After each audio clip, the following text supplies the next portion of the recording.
예, 하나님 말씀 요한복음 10장 1절입니다.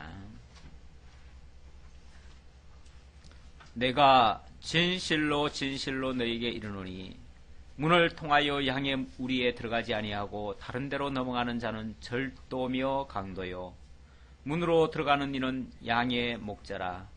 문지기는 그를 위하여 문을 열고 양은 그의 음성을 듣나니 그가 자기 양의 이름을 각각 불러 인도하여 내느니라.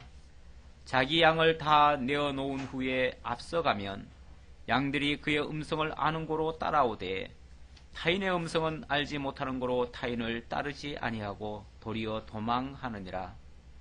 예수께서 이 비유로 그들에게 말씀하셨으나 그들은 그가 하신 말씀이 무엇인지 알지 못하니라. 아멘. 예, 오늘 이야기 속에서는 양, 그리고 양의 우리, 양의 우리의 문, 양의 목자, 문지기, 이런 이야기들이 나옵니다. 이것을 6절에 보니까 이 비유로 그들에게 말씀하셨다. 이것은 비유입니다. 어디까지나 비유로서 말씀을 하신 겁니다. 그러니까 비유일 때는 항상 비유라는 표현을 하십니다. 그래서 우리가 비유는 비유로 이해를 해야지 비유를 사실로 이해하다가는 그것이 때때로 오해 소지가 발생할 수 있습니다. 이 비유는 상황 따라 약간씩 바뀔 수가 있습니다. 예수님이 때로는 어린 양이라고도 표현을 했죠. 그때의 비유는 상황이 다릅니다. 그때는 대속 제물로서의 희생양이 되는 겁니다. 희생양으로서 당신은 한 마리 어린 양, 정말 순한 양, 하나님의 뜻에 절대 순복하시는 그러한 양으로서 비유하신 것이고, 지금 오늘은 하나님의 택한 백성들을 하나님께로 인도하는 목자와 같은 그런 위치에서의 당신이 양의 목자라고 표현하시기도 하고, 또 하나님께로 나아가는 유일한 길이기에, 유일한 구원의 주고 생명의 주이시기에 당신을 양의 우리의 문이라고도 표현을 했습니다. 문은 유일합니다. 다른 데로 들어갈 수 없습니다. 다른 데로 통할 수가 없습니다. 오직 예수께로만 구원이 이루어진다는 사실을 강조하는 그런 내용이 되겠습니다. 지금 예수께서는 하늘 권세자로 오셨음을 증거하시기 위해서 6장부터 7장까지 당신이 생명의 양식이심을 증거하셨습니다. 그리고 8장과 9장에서는 생명의 빛이심을 증거해 주셨습니다. 생명의 양식과 생명의 빛으로 오신 주님, 그래서 죄와 사망 가운데 있었던 자들을 그들을 구원하시고 그들에게 새 생명을 부여하시고 그들이 어둠 속에서 일어나 빛 가운데 살도록 이렇게 인도해 주셨습니다. 그러나 이렇게 좋은 일을, 선한 일을 보면서도 종교 지도자들은 예수 때문에 자기들이 갖고 있던, 지금까지 갖고 누리던 그 기득권이 사라질까봐 두려워한 나머지 그 불쌍한 영혼들이 구원 얻는 것도 반대하고, 예수께서 구원해서 자유를 주시는 것도 반대하고, 결국 예수를 믿거나 또 예수 자신부터 제거하기 위해서 대적하고 죽이려 덤비는 이러한 정말 몰상식한 행동을 하고 있습니다. 그러나 예수께서는 그 위협에 굴하지 아니하시고 여전히 당신이 생명의 주이심을 증거하시려고 오늘도 당신이 친히 양의 문이 되시며 선한 목자로서 자기 양들을 불러서 구원하신다는 사실을 가르쳐주고 있습니다. 그리고 말로만 내가 구원한다, 내가 생명의 주다라고 말씀하시는 것이 아니라 실제로 그 실증을, 예를 들기 위해서 실증을 보여주시는데, 그 사건이 바로 죽은 나사로를 살려서 그에게 생명의 능력을 부여하시는 그런 모습입니다. 하지만 이런 일을 보면서도 여전히 종교 지도자들은 변함없이 예수를 대적하고 자기들이 갖고 있던 그 알량한 기득권을 지키려고 올바른 문으로 들어가지 아니하고 양들의 생명을 강탈하는 그야말로 강도와 도적 같은 그런 행동을 하고 있습니다.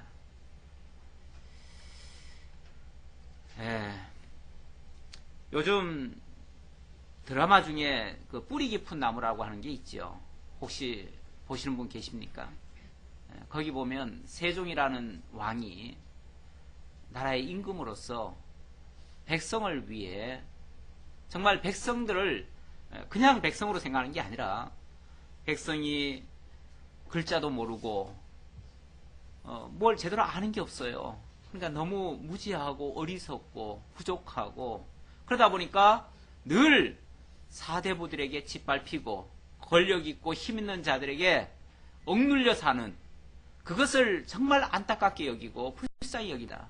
그래서 저들에게도 뭔가 깨우쳐 줘야 되겠다 해서 한글을 만들어서 반포하려고 하는 이런 시도를 하는 것을 보게 됩니다. 그런데 그것을 극렬 반대하는 자들이 있어요. 누가 반대할까요? 그건 사대부들, 기존에 힘을 가지고 있던 자들. 그 힘이 어디서 나왔습니까? 서민 대중들이 알지 못하는 언어를 알고 있고요. 많은 배움이 있었잖아요.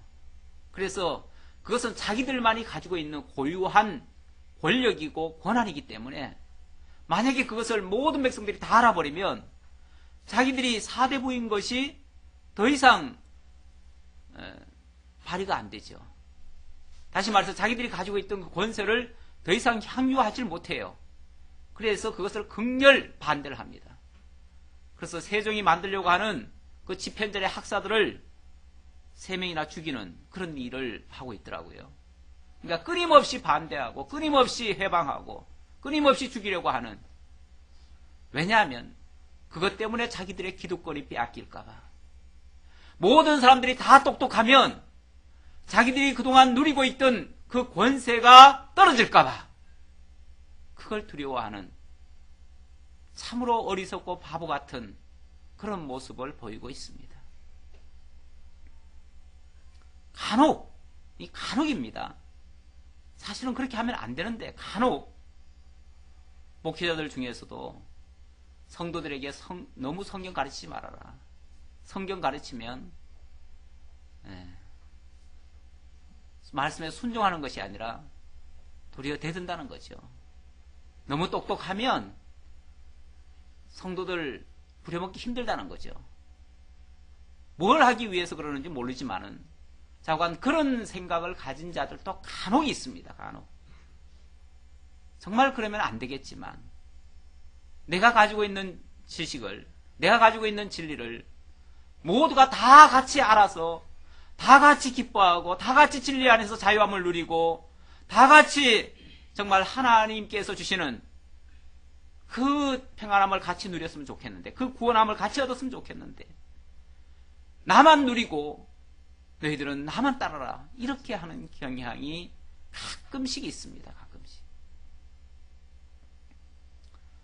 지금 종교 지도자들은요, 예수께서 오셔서 그 정말 무지몽매한 어린 백성들, 정말 아무것도 모르고 그저 종교 지도자들이 시키는 대로 종노릇하던 자들, 죄와 사망 가운데서 허우적대면서도 어떻게 탈출구를 찾지 못하는 그들에게 예수님께서는 당신이 친히 희생제물도 되시고 또 오늘 표현처럼 당신이 양의 문이 되어주시고 양의 목자가 되어주시고 길과 진리와 생명과 참 빛이 되셔서 생명의 양식이 되셔서 그들에게 온전한 구원을 주시고 빛 가운데로 인도하시고 영원한 생명을 주시고 정말 그리스도 안에서 하나님 안에서 자유함을 살기를 원해서 그렇게 주는데, 그것을 방해하려고, 그것을 막으려고 안간 힘을 다 씁니다. 자기들이 가지고 있던 모든 권세를 다 활용해서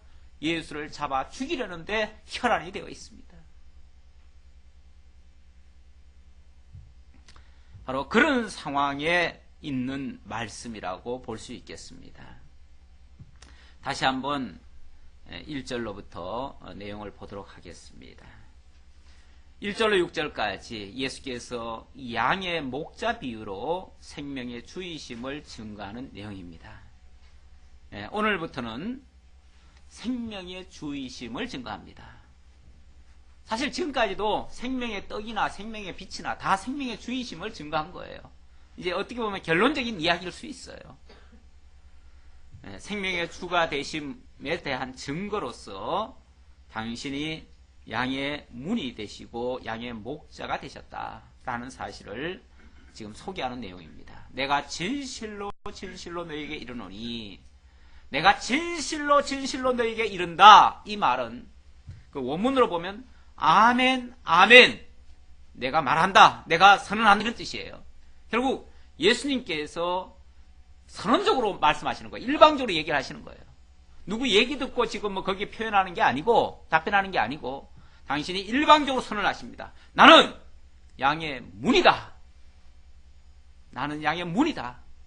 이렇게 선언을 하시는 거예요. 그러면서 문을 통하여 양의 우리에 들어가지 아니하고 다른 데로 넘어가는 자는 절도며 강도요. 그렇죠. 한 집에 들어가는 자도 주인이라면 당연히 문으로 들어가죠. 근데 주인이 아닌 자들은 문으로 들어갑니까? 담을 넘어 들어가죠. 창을 넘어 들어가죠. 바로 정상적인 경로, 정상적인 구원의 방법, 하나님의 그 뜻을 따라서 일하지 않는 자는 결국 절도며 강도와 같은 거다. 동기가 불순해요. 목적이 다른 데 있어요. 하나님의 뜻을, 구원의 역사를 이루는데 자기가 쓰임받는 것이 아니라 오히려 그들을 이용해서 자기 유익을 얻고 자기 영광을 차지하려는 데 목적을 둔 자들, 어쩌면 지금 종교 지도자들, 물론 전부 다는 아니겠지만 일부 그런 생각을 가지고 있는 그 몰지각한 종교 지도자들을 두고 하시는 말씀이라고 볼 수 있습니다. 그러면서 2절, 문으로 들어가는 이는 양의 목자라. 문으로 들어가는 자만이 양의 목자다. 하나님의 뜻을 이루는 자만이 양의 목자다. 참 메시아다. 그런 뜻이죠. 진짜 목자라면 당연히 양을 위해서만 존재하는 자입니다. 양을 위해서만 살아갑니다. 그리고 그 양을 위해서라면 자기 목숨도 버릴 수 있습니다. 문지기는 그를 위하여 문을 열고 양은 그의 음성을 듣나니 그가 자기 양의 이름을 각각 불러 인도하여 내느니라. 정말 양의 목자는 그 양들을 다 기억하고 그 양들을 바르게 불러내가지고 푸른 초장으로 인도하고 정말 생명의 꼴로 먹이고 입히고 또 살찌우고 그런 정말 선한 일에 쓰임받게 되어지죠. 자기 양을 다 내어놓은 후 앞서 가면 양들이 그의 음성을 아는 고로 따라오되 타인의 음성은 알지 못하는 고로 타인을 따르지 아니하고 오히려 도망하느니라. 예수께서 이 비유로 그들에게 말씀하셨으나 그들은 그가 하신 말씀이 무엇인지 알지 못하니라. 예수님이 이런 정말 깊은 의미를 담고 이 비유로 말씀을 하셨는데 그들은 웬 뚱딴지 같은 양의 문이냐, 양의 목자냐, 뭐 문지기냐, 뭐 이런 소리를 다 하느냐. 이게 무슨 소리냐. 얼른 계산이 안 되죠. 자기들을 겨냥한 말인데 자기들은 그런 자들이 아니라고 생각을 하니까 얼른 납득이 안 되는 거죠. 그래서 무슨 말씀인지 아직 잘 몰랐다.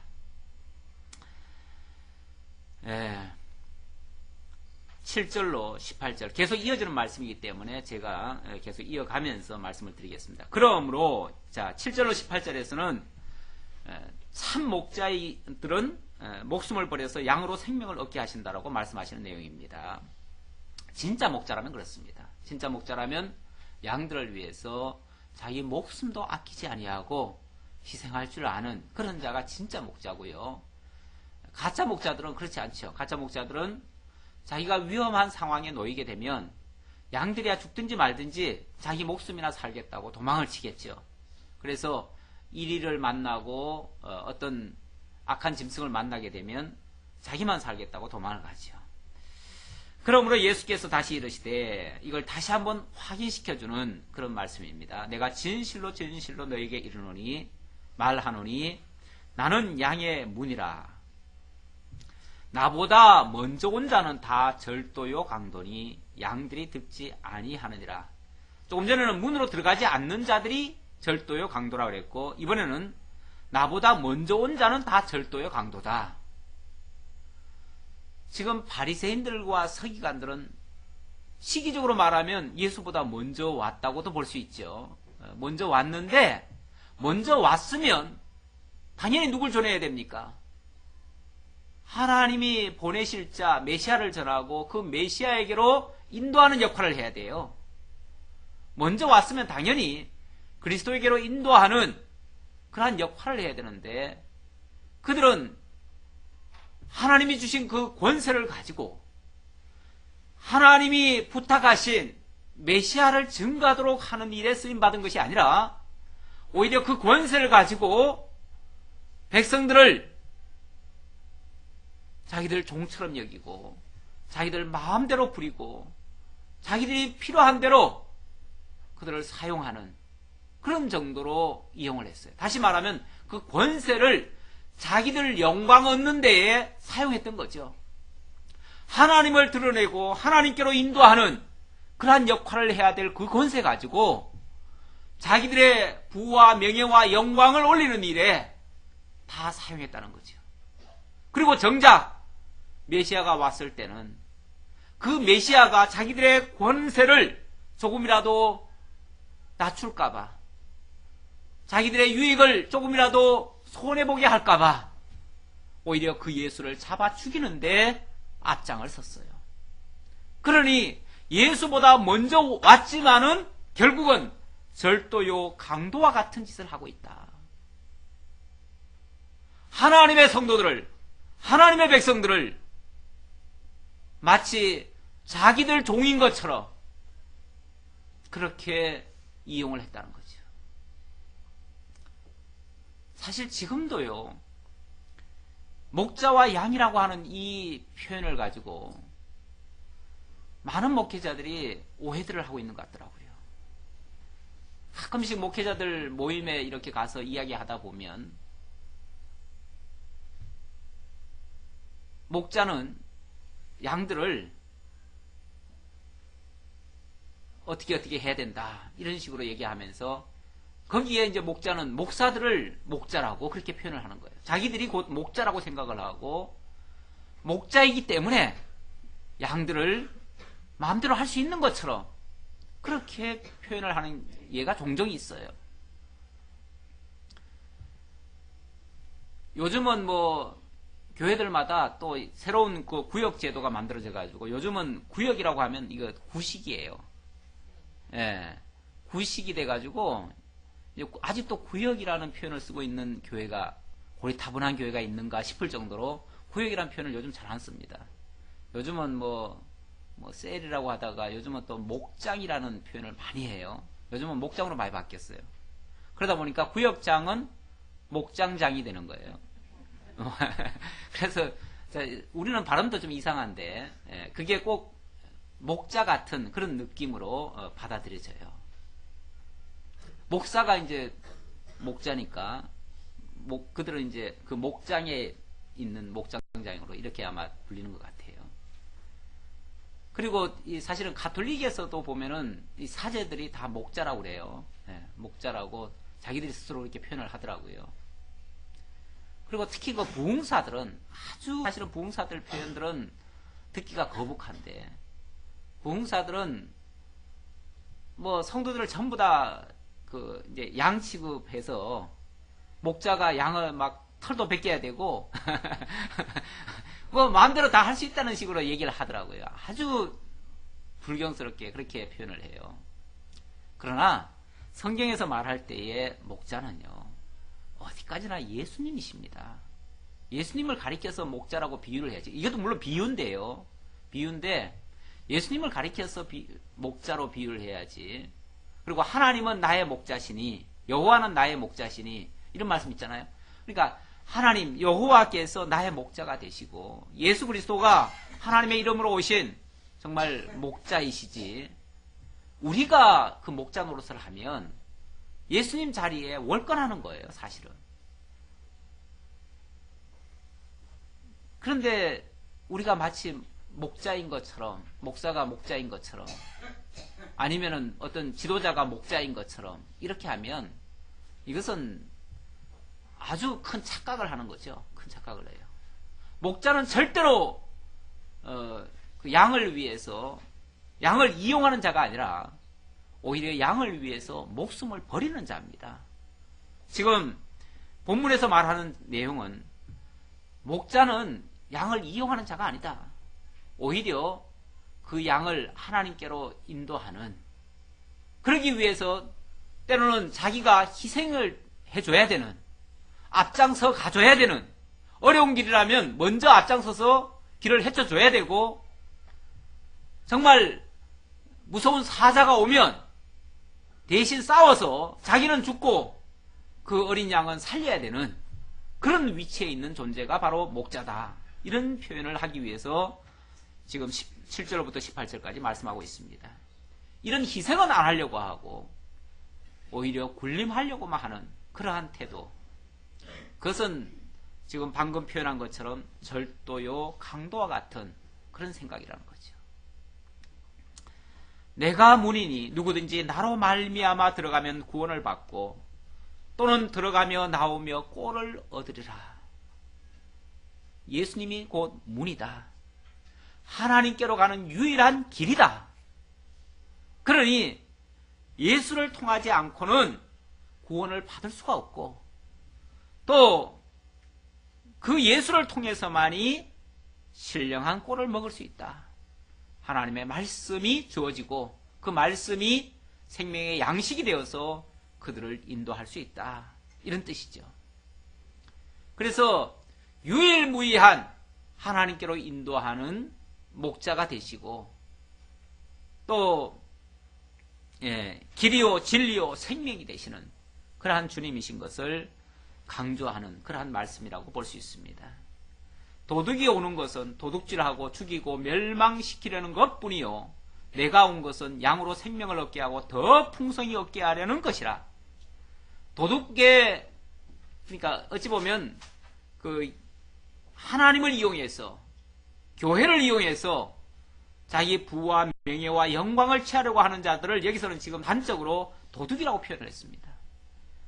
도둑에게는 목적이 따로 있어요. 도둑은 양을 위해서 존재하지 않습니다. 오히려 양의 것을 빼앗으려고 하고 죽이고 멸망시키려는 것 뿐이고, 내가 온 것은 양으로 생명을 얻게 하고 더 풍성히 얻게 하려는 것이다. 1차적으로는 생명을 얻게 하고 2차적으로는 그 신령한 꼴을 통해서 더욱더 풍성하게, 장성하게, 그리스도의 장성한 분량까지 자라가게 하는 그러한 일을 한다는 거죠. 나는 선한 목자라. 이번에는 그냥 양의 목자라, 앞에서는 그냥 양의 목자라 그랬는데 이번에는 그냥 양의 목자가 아니라 선한 양의 목자다, 이렇게 얘기를 합니다. 선한 일을 위해서 목자로 세워진 자다. 그냥 길만 인도하는 자가 아니라 길을 인도해 줄 뿐 아니라 그를 위해서 목숨까지 버리는 일, 가장 선한 일이죠. 가장 큰 희생의 일. 그래서 선한 목자라면 양들을 위해서 목숨을 버리거니와, 목숨까지 버리는 자가 진짜 선한 목자라는 거죠. 우리가 목숨 버릴 생각은 안 하고 목자라고 자처한다면 매우 큰 실수가 아닐 수가 없습니다. 진짜 예수 그리스도는 우리를 위해서, 모든 하나님의 택한 백성들을 위해서 자기 목숨을 아낌없이 버려주셨습니다. 그래서 선한 목자는 양들을 위해서 목숨을 버리지만 싹꾼은 목자가 아니요, 양도 제 양이 아니라, 싹꾼은 목자도 아니고 양도 지 양도 아니다. 당연히 자기 거 아니죠. 양은 하나님의 양들이고 자기는 목적이 따로 있어요. 그 양들을 이용해서, 하나님의 양들을 이용해서 자기 명예만 얻으려고, 자기 영광만 얻으려고 했으니 조금이라도 손해보는 짓을 안 하지요. 그러니 이리가 오는 것을 보면 양을 버리고 달아나나니 이리가 양을 물어가고 또 해치느니라.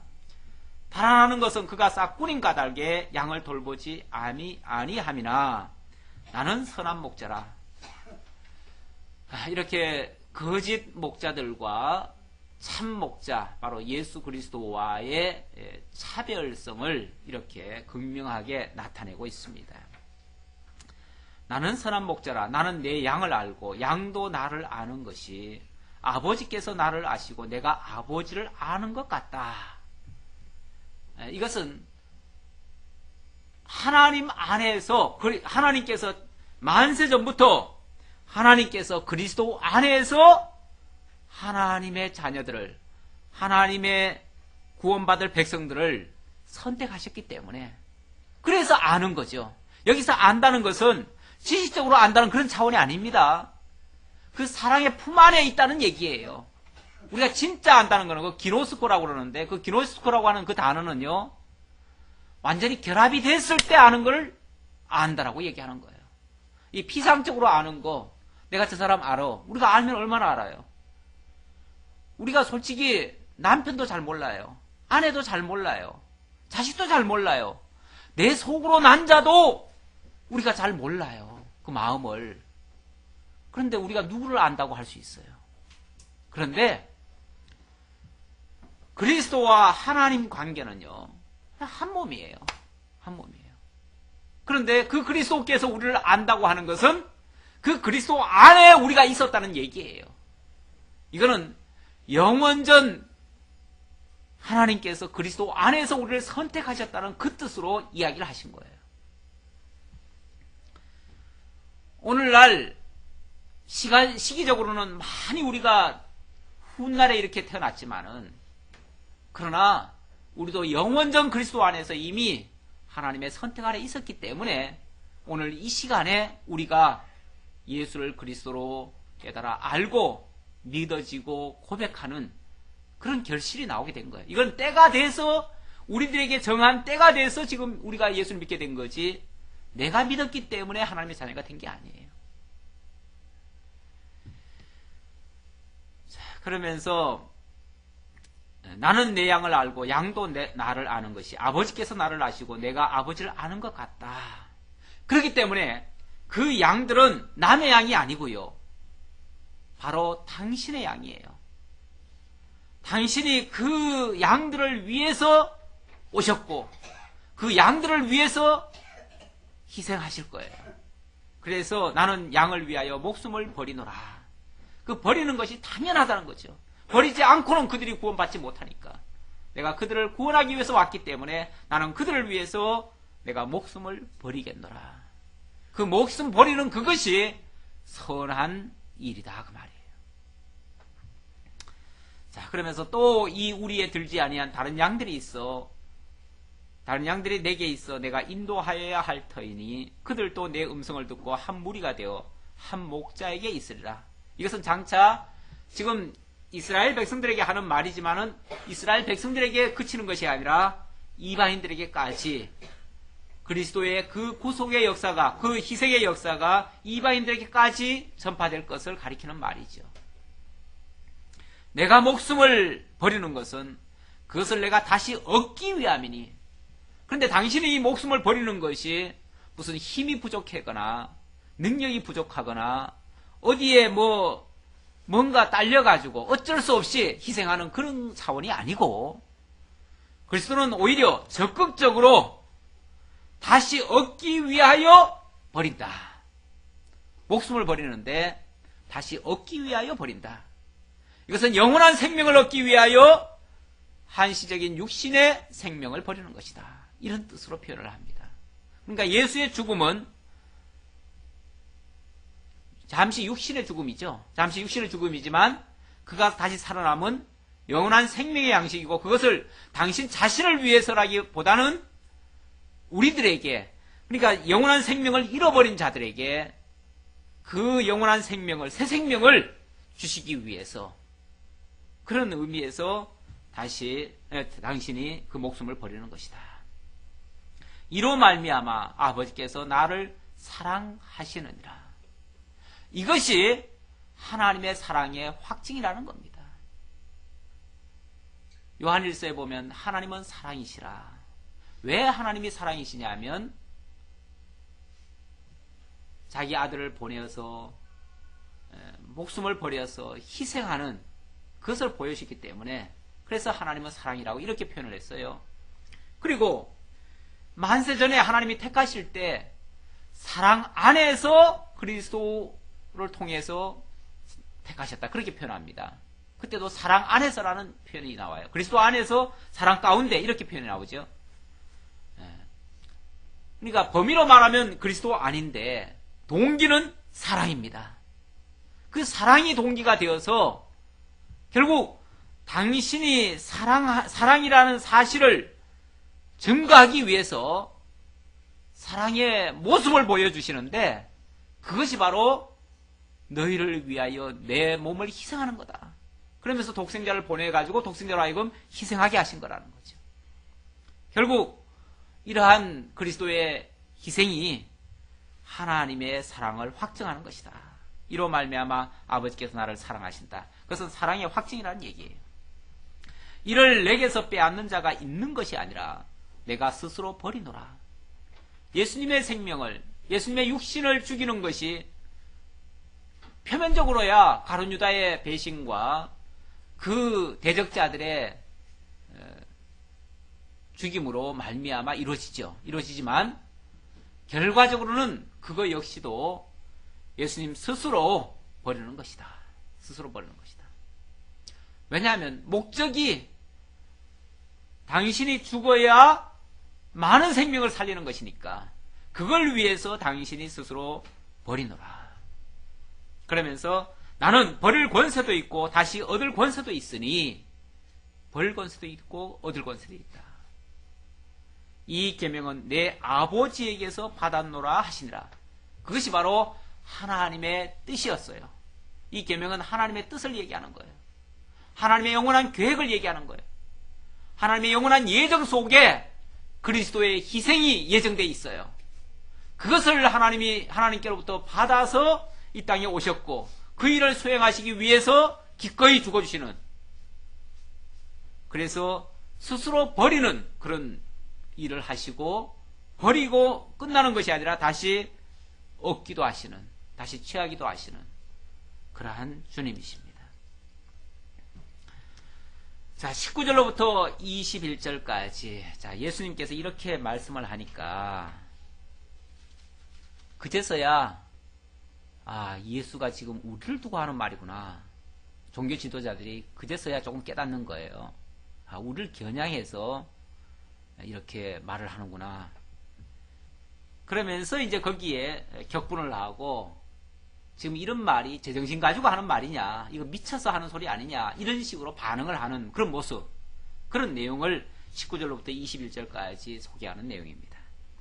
이 말씀으로 말미암아 유대인 중에 다시 분쟁이 일어나니, 다시 이제 시끄럽게 됐어요.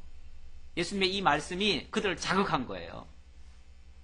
처음에는 비유로 해가지고 무슨 소리인지 못 알아들었겠다 그랬는데 가만히 듣고 보니까 자기들을 겨냥한 말이에요. 그제서야 완전히 미치광이가 지금 미친 소리 하는 거 아니냐. 예. 다 미쳐버린 세상에서는요, 제정신 가진 사람이 바른 소리 하면 미치광이 소리로 들립니다. 원래 꼬리 잘린 원숭이가, 그런 비화도 있죠. 거짓된 세상에서는 참이 오히려 이상하게 들리는 그런 모습입니다. 지금 예수님의 말씀 속에 하나도 거짓됨이 없고 하나도 틀린 말이 없는데, 문제는 자기들이 전부 다 지금 그 가운데 있으니까, 그러다 보니까 그 말이 자기들을 자극하고 부인하고 싶은 거죠. 부정하고 싶은 거죠. 그래서 다시 논란이 일어나기 시작했습니다. 그 중에 많은 사람이 말하되 그가 귀신 들려 미쳤거늘 어찌하여 그 말을 듣느냐 하며. 예. 지금 이 사람이 지금 제정신이냐? 제정신으로 지금 자기를 가리켜서 양의 문이다, 목자다, 선한 목자다, 하나님과 함께하고 있다, 이런 소리를 하고 있느냐? 어떻게 제정신으로 그런 소리를 할 수가 있느냐? 하기야 일반 사람들 같으면 일반 사람들이 그런 말 할 수는 없죠. 그렇죠? 그런데 지금 이렇게 반응하는 자들은 자기들이 사실은 굉장히 그런 속에 살고 있기 때문에 지금 예수님의 말씀이 걸리는 거예요. 아마 자기들과 똑같은 생각으로 자기들이 살고 있는 그 방식대로 말을 하고 행동을 하면 아마 굉장히 위대한 사람을 또 만들어줬을 거예요. 지금 당신들이 종교 지도자들로서 정말 하나님의 일을 잘하고 있다, 당신들이 정말 목자로서 잘하고 있다, 이렇게 얘기했으면 아마 다 위대한 선생으로 받아줬을 거예요. 그런데 자기들이 거짓 목자고 싹군 목자고 강도요 절도라는 식으로 표현을 하니까 자기들 속에 있는 것을 회개할 생각은 안 하고. 사람들이 그래요. 사실은 내 속에 다 시커먼 게 있어도 누가 나보고 죄인이라 하면 화가 나는 거예요. 그렇죠? 네.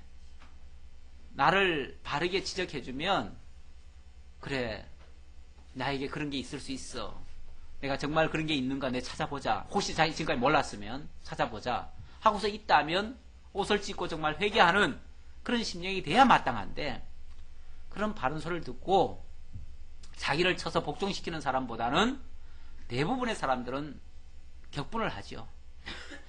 자기를 비난한다고 오히려 반기를 들고 대적을 하고 주기를 덤비죠. 나를 욕했다고. 그래서 미쳤다, 그런 사람들 정죄하기 쉽잖아요. 어떻게 정죄해요? 미쳤다 하면 돼요. 간단하게. 뭐 다른 말 논리적으로 설득은 안 돼요. 설명은 못 해요. 아마 논리적으로 얘기하려고 하면 질걸요. 그렇죠? 예수님 이기지 못할걸요. 절대. 그러니까 간단하게 무시할 수 있는 방법, 미쳤다, 미쳤다, 이렇게 얘기하면 돼요. 그러면은 뭐 내용이고 뭐고 들어볼 필요도 없어요. 미친 사람 말을 뭐 알아듣느냐, 그 소리죠. 옳고 그런 걸 따지는 게 아니에요. 논리적이지 않아요. 합리적이지 않아요. 그냥 간단하게 그냥 무시하려면 미쳤다고 하는 거예요. 그래서 예수님 미쳤다 소리 많이 들었어요. 여러 번 지금 미쳤다 소리 들어요. 좌우간 뭐 이렇게 논리적으로 이렇게 뭐 좀 대화하다가도 안 되면 미쳤다고 해버려요. 그냥 미쳤다고 하고, 언젠가도 그래가지고 예수님 가족들에게 사람 보내가지고 당신 아들 미쳤으니까 데려가라, 이런 말 하잖아요. 자, 그렇게 말을 하는데 그 중에 어떤 사람은 말하되, 아마 이 사람들은 지도자들은 아닐 거예요. 지도자들은 아니고 뭔가 잘못됐다고는 느끼는 사람들, 그런 사람들은 아마 이렇게 말할 거예요. 이 말은 귀신 들린 자의 말이 아니라 귀신이 맹인의 눈을 뜨게 할 수 있느냐 하더라. 이건 귀신의 말이 아니다. 귀신 들린 자의 말이 아니다. 정말 제대로 된 말이다. 이분이 하신 일을 봐라. 이분이 그 맹인의 눈을 뜨게 하지 않았느냐. 지난주에 그런 얘기 나왔잖아요. 소경의 눈을 뜨게 했잖아요. 어떻게 귀신이 그런 일을 할 수 있느냐. 하나님의 아들로서 정말 그리스도가 아니고는 할 수 없는, 지금까지 역사 속에 그런 일은 있질 않았었거든요. 그런 것은 들어보지도 못했고, 그런데 장차 메시아가 오시면 소경이 눈을 뜨고 안전뱅이가 일어나고 벙어리가 말을 하고 이런 일이 있을 것이다 라는 그 예언의 말씀이 있었는데, 선지자들이 그런 말을 했었는데, 지금 이를 통해서, 이 사람을 통해서 그런 일이 일어나지 않느냐. 그렇다면 이 사람이 미친 사람이 아니라 정말 하나님의 보내신 자가 아니겠느냐. 우리 얘기 더 들어보자, 이렇게 말하는 사람들도 있더라. 그런데 그들은 많겠어요, 적겠어요? 아마 그들은 소수일 거예요. 정말 하나님의 말씀을 듣고 그 말에 아멘 찬동하는 사람은 그렇게 많지 않은 수일 수 있습니다. 그리고 대다수는 그리고 자기들이 죄악된 삶을 사는 사람일수록 오히려 선한 자들을 핍박하고 이렇게 하는 경우가 많습니다. 22절로부터 29절까지 예수께서 내 양에게 영생을 주어 멸망하지 않게 하시겠다고 말씀하십니다. 예루살렘에 수전절이 이르니 때는 겨울이라.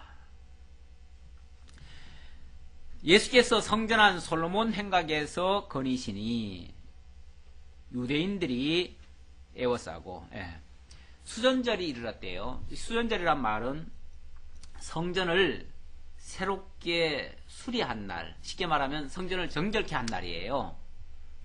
이게 무슨 소리냐면 주전 한 300년경에 헬라의 알렉산더가 세계를 제패했잖아요.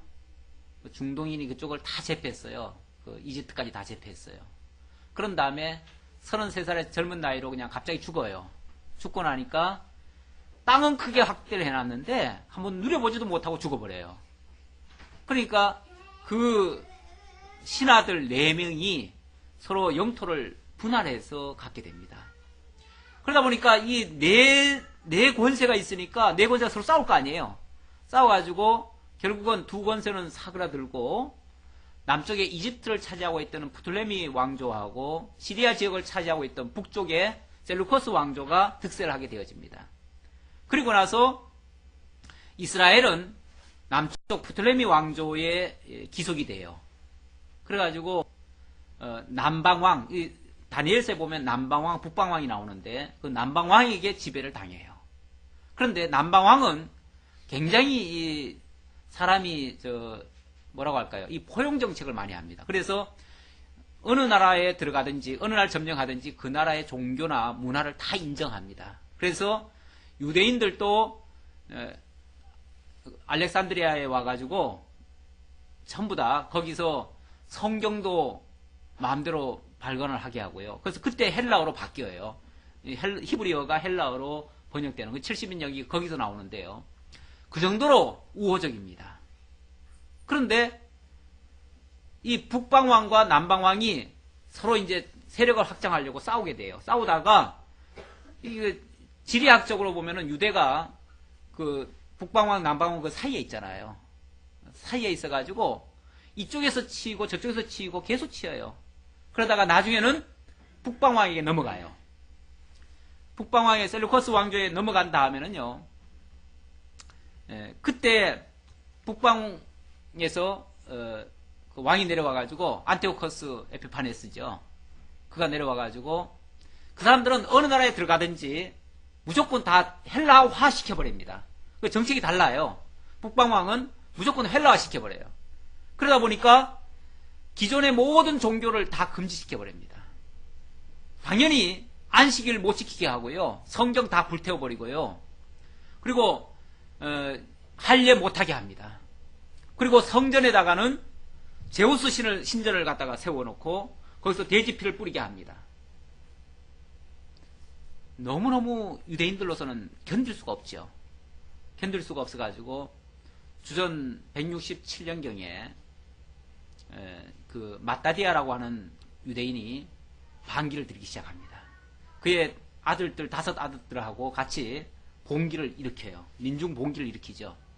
일으켜가지고 거기에서 이제 대장 노릇하는 사람이 누구냐면 마카비예요. 유다 마카비. 그 마카비가 한 3년 동안 게릴라전을 통해서 그 거대한, 그 무지막지한 그들과 싸움을 싸웁니다. 싸우다가 결국은 이 게릴라전이라는 것을요, 이기기가 힘들어요. 아무리 제거하려고 해도 어디서 또 튀어나오고 또 튀어나오고 하니까요. 그래서 나중에는 협상을 해요. 협상을 해가지고 당신네 그 나라 주권을 인정하겠다. 그래서 유대 종교를 다시 회복해주고, 그런 나라를 완전히 뺏는 건 아니고 너희들 나라 자치권을 세금도 안 물리고 자치권 허락하겠다. 그래가지고 유다 왕조가 새로 생깁니다. 그때 그래가지고 나라를 회복하는 경우가 되는데, 그들이 이제 하스몬 왕가라 그래요. 그래서 하스몬, 그 중간기에 보면은 하스몬 왕가가 있고 마카비가가 이제 결국은 한 100여 년 이상을 다스리게 되어집니다. 그때 그 더럽혀졌던 그 성전을 깨끗이 수리하고 거기에 다시 제사를 드리도록 하나님 제사할 수 있도록 그렇게 바꾸는 작업을 하는데, 그게 바로 수전절입니다. 그렇게 한 날이 12월 25일이에요. 겨울철이에요. 그날을 성경은 빛의 날, 하누카라고 그러는데요. 그게 다니엘서에 보면은 많은 사람을 옳은 대로 인도한 자는 빛과 같이 빛날이라 그런 말 나오지요. 그게 빛의 날, 그걸 하누카라고 그럽니다. 바로 그 날을 다니엘서는 예언을 했고 나중에 실제 역사 속에서 그런 일이 일어났습니다. 이게 굉장히 중요한 날이에요. 근데 그 빛의 날, 수전절에 쉽게 말하면 예수님이 예루살렘에 올라오셔가지고 당신이 무엇임을 지금 증거합니까? 생명의 주이심을, 생명의 빛이심을 지금 증거하고 있잖아요. 그러니까 예수님의 이 증거가요, 그때 그 환경이라든지 이런 것과도 아주 사실은 밀접한 관계가 있다고 볼 수 있어요. 지금 빛의 날, 축제날이에요. 축제날에, 그 빛의 날이 원래 한 8일간 이렇게 지키는데, 촛불을 첫날은 1개 켜고, 둘째 날은 2개 켜고, 셋째 날은 3개 켜고, 이렇게 해가지고 8개까지 켜요. 왜 그렇게 했냐면은, 그 마지막 전투 때, 하루밖에 안 남은, 그 성전에 하루밖에 기름이 안 남았는데, 희한하게 그게 8일째까지 갔대요. 그래가지고, 그 빛이 연장되었다 해가지고, 8일까지 연장된 그것을 기념해가지고, 8일 동안 기념을 하고 그렇게 하는데, 그래서 빛의 날이라고 그래요. 하나님이 빛으로 지켜주셨다는 거죠. 지켜주셨다. 자, 그런 뜻으로 이제 하는데, 이 수전절이 바로 겨울이고요. 그때는 또 우기라서 비가 많이 올 때래요. 그래가지고, 예수님이 솔로몬 행각에서 거닐게 됐다. 다시 말하면, 저 바깥에서 활동을 안 하시고, 성전 안에 있는 솔로몬 행각에서 지금 예수님이 거닐고 있어요. 그런데, 이 꼴이 유대인들로서는 더 보기 싫은 거예요.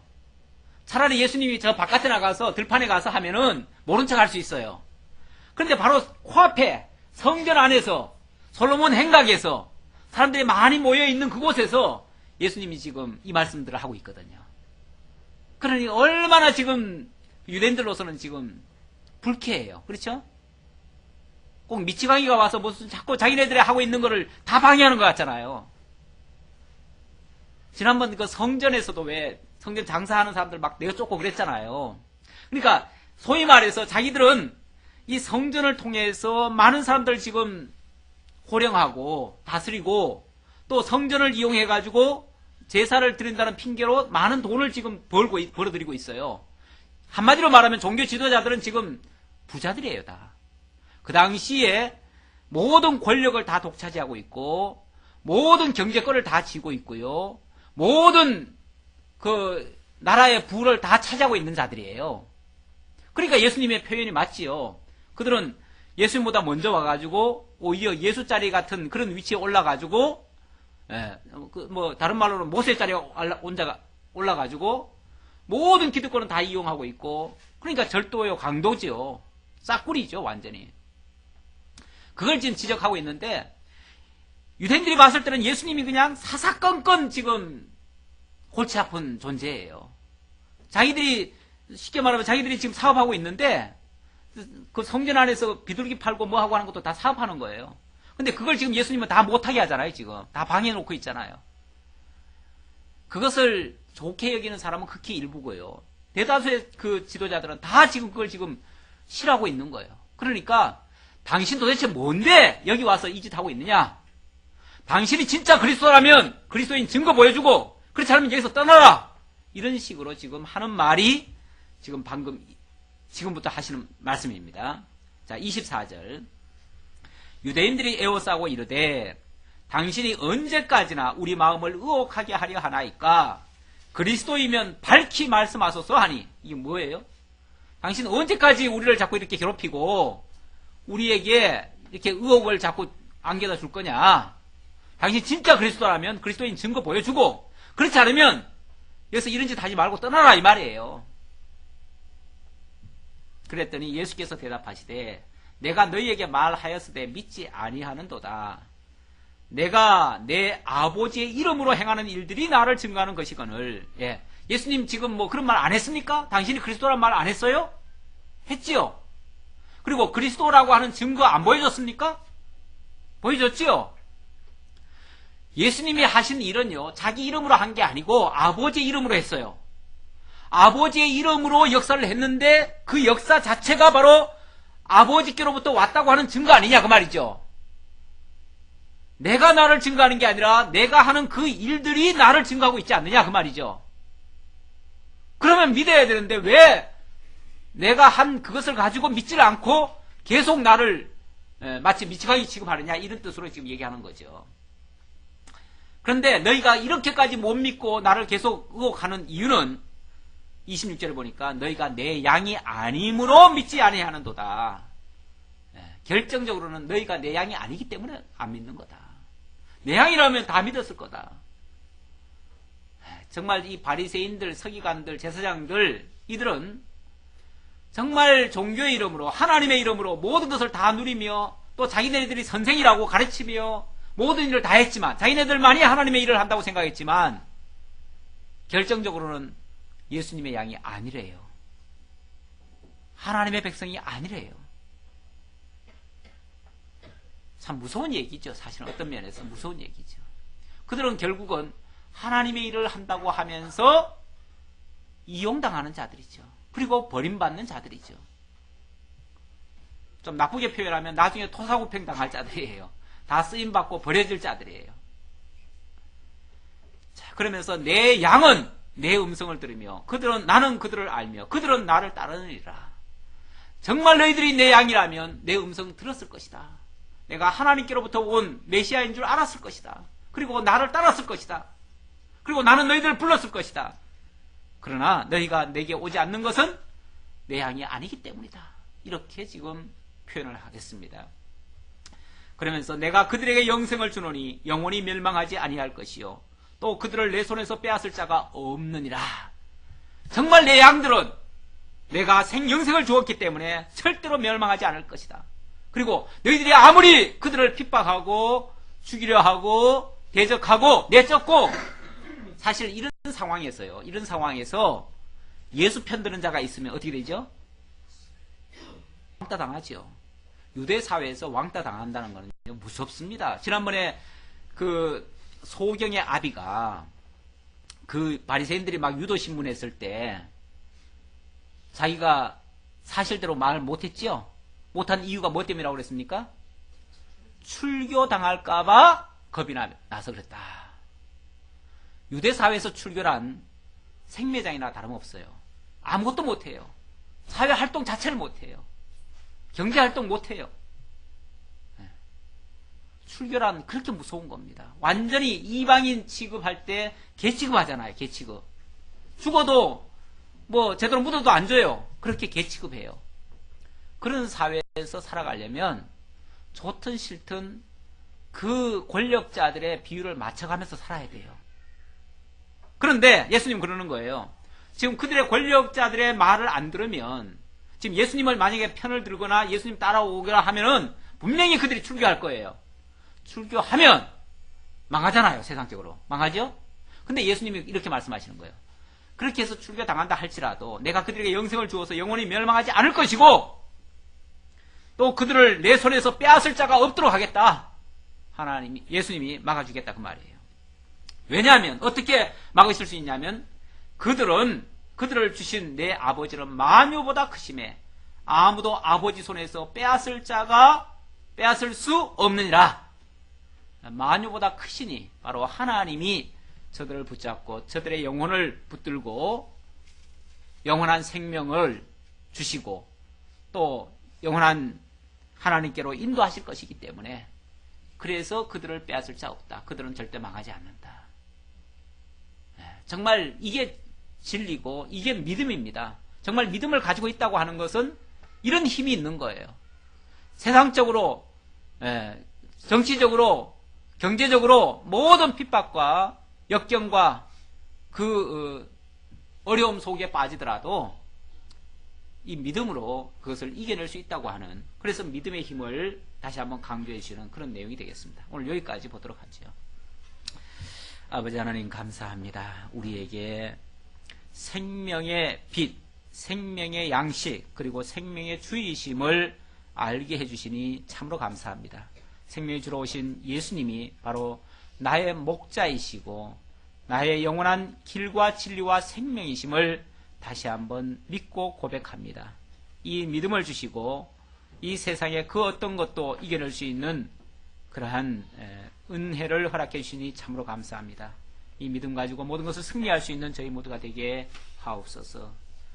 지켜주옵시길 간절히 바라옵고 예수님의 이름으로 기도하옵나이다. 아멘.